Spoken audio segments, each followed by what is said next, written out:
My name is Osuji Patric Chiemeziem. I'm in 300 level. I'm studying electrical engineering.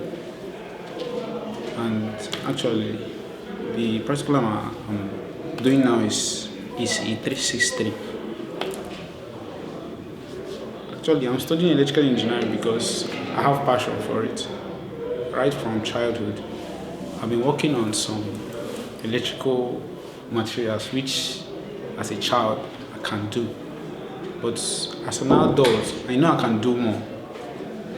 In case of power, transformer, or doing some other major power resources. So, like, my major aim of participating in this or studying electrical engineering is to impact and change the world, maybe do something different. That's just me. Thank you.